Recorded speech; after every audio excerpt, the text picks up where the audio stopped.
Bastidor CBN. Apresentação: Edmo Bernardes. Oferecimento Sicredi. Não é só dinheiro, é ter com quem contar. Construtora Saide, 65 anos pavimentando caminhos. Base Química, responsabilidade com a vida. GS Inima Ambiente, nós cuidamos de água, nós cuidamos de vida. Les Alpes Beaumont, um novo jeito de viver. Copema. Sábado, 11 horas da manhã, horário do nosso Bastidor CBN, encontro de todos os sábados, e hoje recebendo um querido amigo, competente, jornalista, economista, Carlos Alberto Sardenberg. Obrigado pela aceite do nosso convite, Sardenberg. Eu que agradeço, Edmo. Muito obrigado pelo convite e é uma satisfação, uma honra participar do seu programa.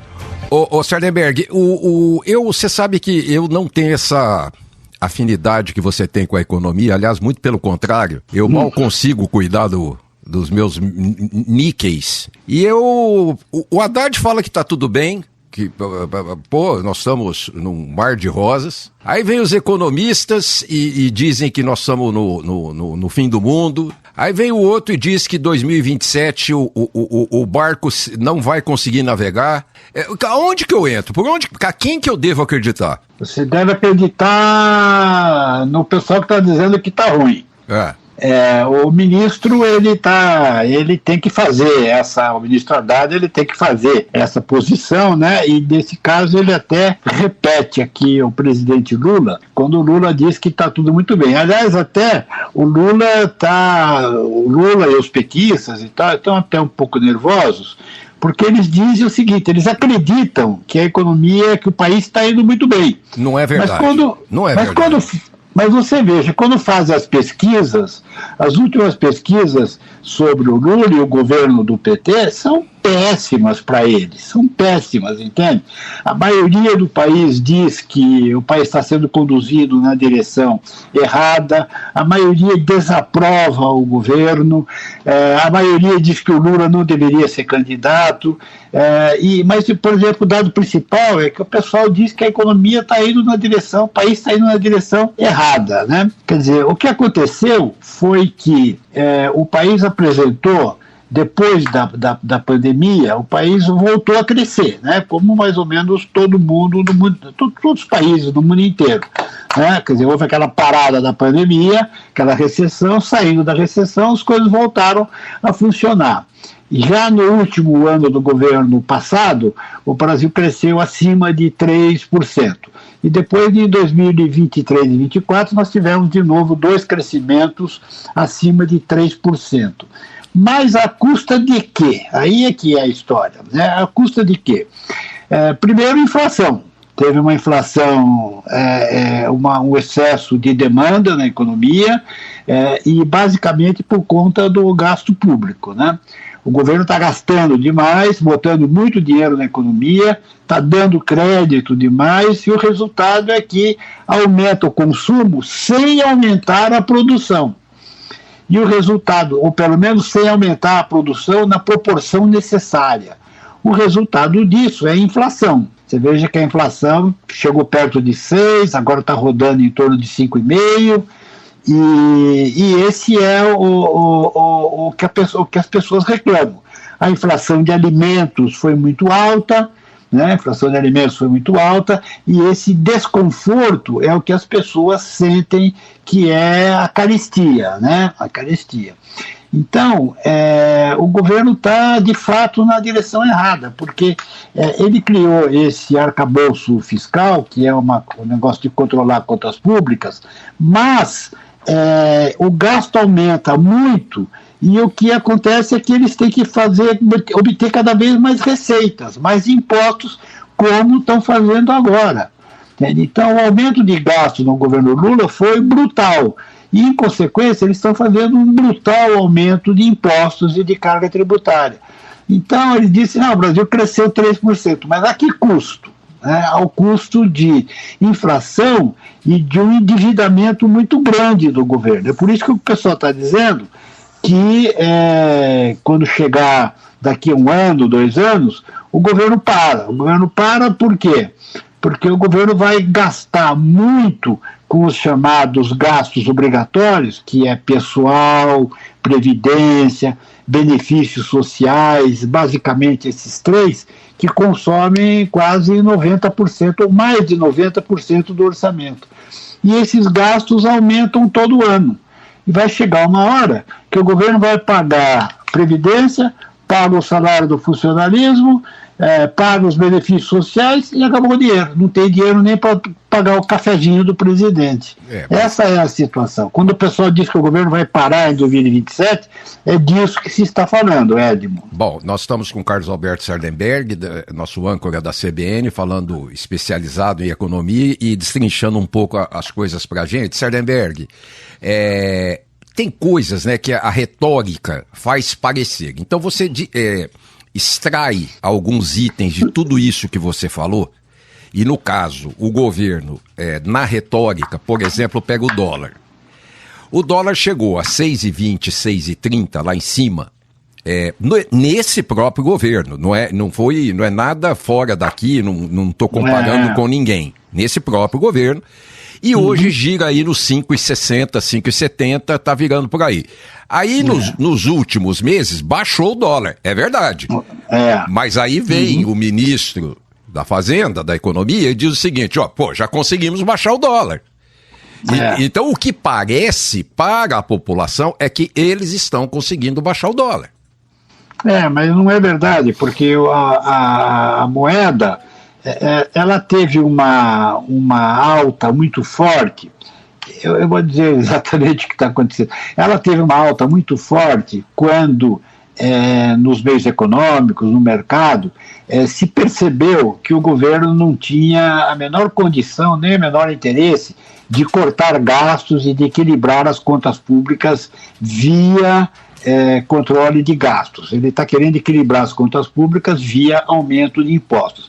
Como há um limite para o aumento de impostos, que chega uma hora a sociedade reclama, como está reclamando agora, o que vai acontecer é que, em determinado momento, o gasto continua aumentando, vai faltar dinheiro para o governo. Foi a isso que as pessoas reagiram. Você lembra quando que o Haddad prometeu um pacote, ia sair um novo pacote fiscal, isso lá no final do ano passado.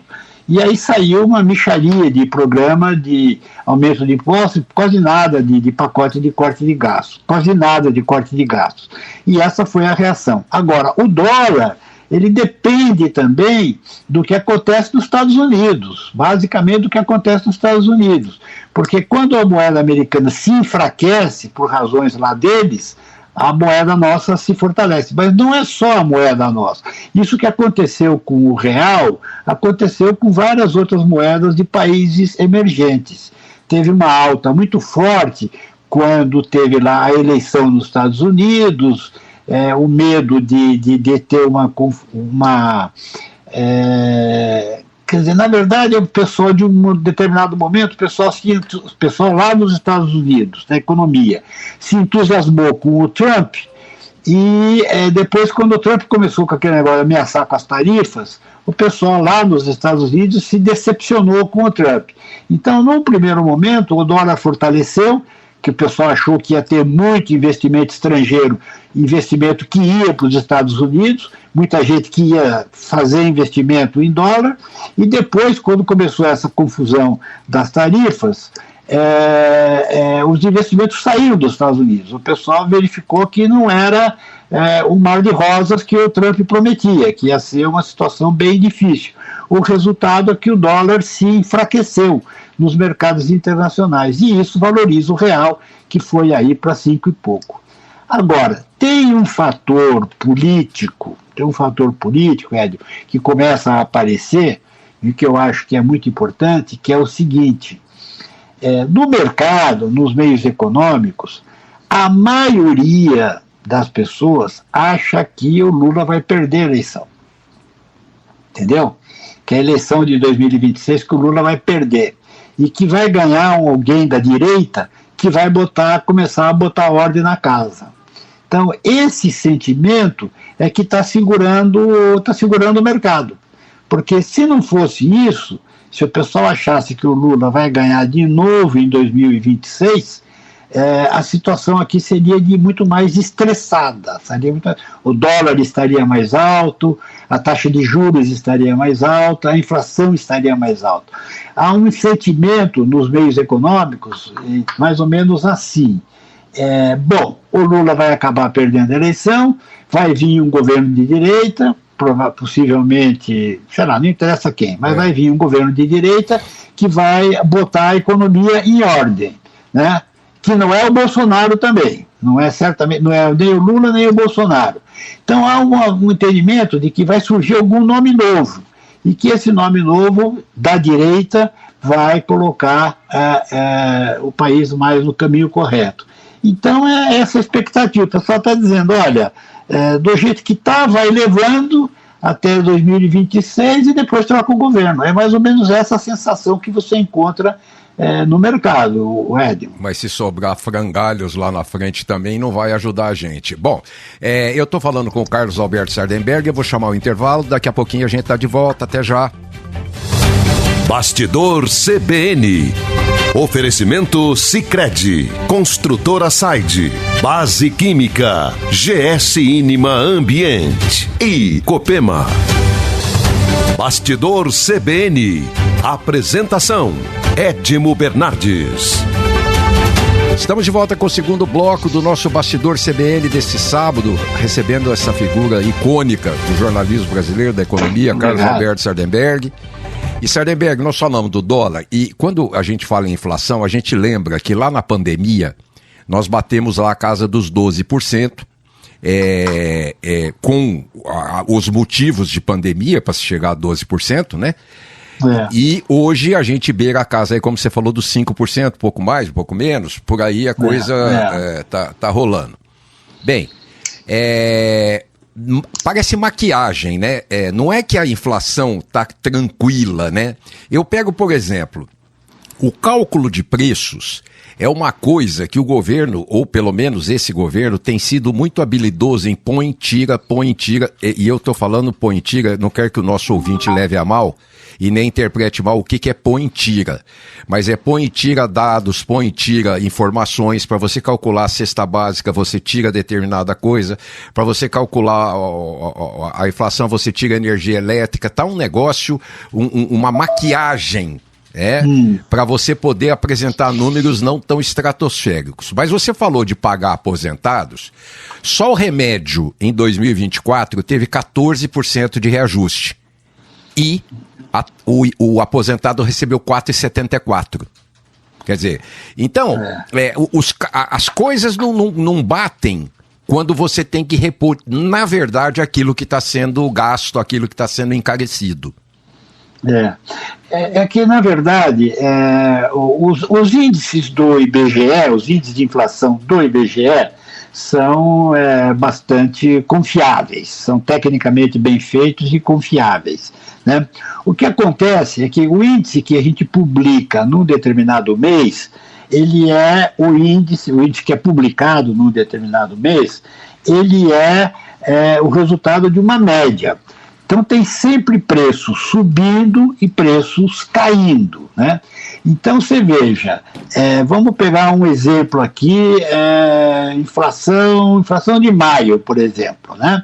A inflação de maio caiu, um dos fatores que levou a uma inflação bem baixinha em maio foi uma queda muito forte no preço de passagens aéreas.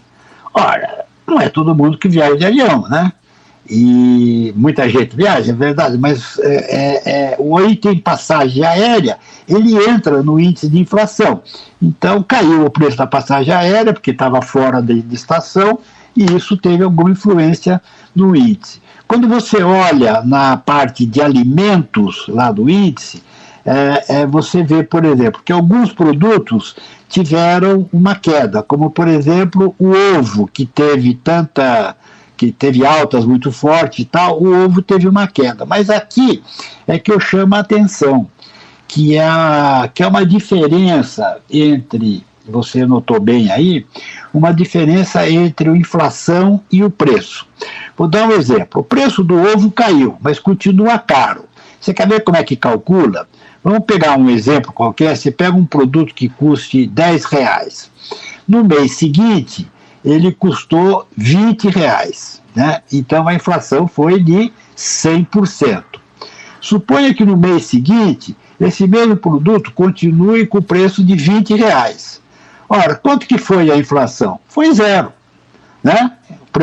Começou Sim. o mês, custava 20, terminou o mês, custava 20, foi 0. Só que 20 é caro, continua caro, claro, né?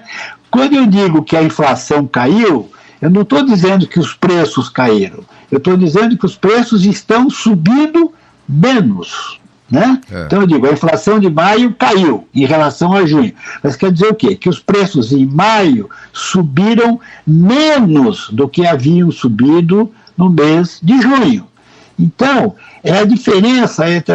Lembra da carestia? Sim. É a diferença entre inflação e a carestia. Quer dizer, a inflação pode estar caindo, mas a carestia é alta, porque, por exemplo, o preço do ovo caiu 4% no mês de maio. Mas tinha subido 20, 30 antes, né? Então a pessoa vai na feira, vê que ele diminuiu em relação à semana passada, mas continua caro, né? Mas parece que barateou, né? Como o combustível agora, nós vamos ter uma queda do petróleo no mercado internacional significativa, estão falando em até 20%. O que vai impactar aqui. Barateou. Não é que barateou, é exatamente isso que você está falando. Exatamente. Tem a diferença. Você sabe que, por exemplo, no caso da eleição dos Estados Unidos, tem um caso típico. Isso é uma questão em economia que muita gente comete erros, né? Por exemplo, nos Estados Unidos, o Trump ganhou a eleição batendo na inflação, dizendo que ele ia ser o cara que ia combater a inflação. Quanto que estava a inflação por ocasião da eleição dos Estados Unidos? Estava 2%. Estava 2%, 2% é nada, né, de inflação, a inflação é baixíssima. E o Trump falava, a inflação vai matar os americanos estão morrendo com essa inflação provocada pelo Biden. E a inflação do ano da eleição era 2%. Só que antes tinha sido de 10%. Então, o produto, naquele nosso exemplo, é como se um produto tivesse subido de 10 para 11 e depois caiu para 10,9. Né? Você fala, caiu, né? Mas caiu para 10,9, mas continua muito caro, né? Entende? Então, esse era o problema. E isso que você nota agora, por exemplo, a inflação brasileira bateu 12%, né? E agora, quando você vê, está 5%, mas não quer dizer que os preços caíram, quer dizer que os preços estavam subindo a um ritmo de 12% e agora está subindo a um ritmo de 5%, mas continuam subindo. E como os salários não acompanham todo esse sofrimento, todo esse aumento, o pessoal tem uma noção de perda de poder aquisitivo. Quando você faz nessa última pesquisa que saiu do Instituto Quest, a pergunta era, você acha que o seu poder de compra hoje é maior ou menor do que um ano atrás? A ampla maioria respondeu, é menor do que um ano atrás. É só você ir no caixa e ver quanto você está pagando e quanto você pagava, né? Quer dizer, não precisa fazer muitos estudos não, né, para a população. Exatamente, você vê que a coisa continua cara. E quando a gente fala, por exemplo, preço de remédio, tem outra característica que também pode enganar, você fala assim, os preços de remédio subiram, o governo autorizou os remédios, autorizou as farmacêuticas a fazerem um aumento de 5%, né? Então, um aumento, agora, só que é um aumento médio de 5%.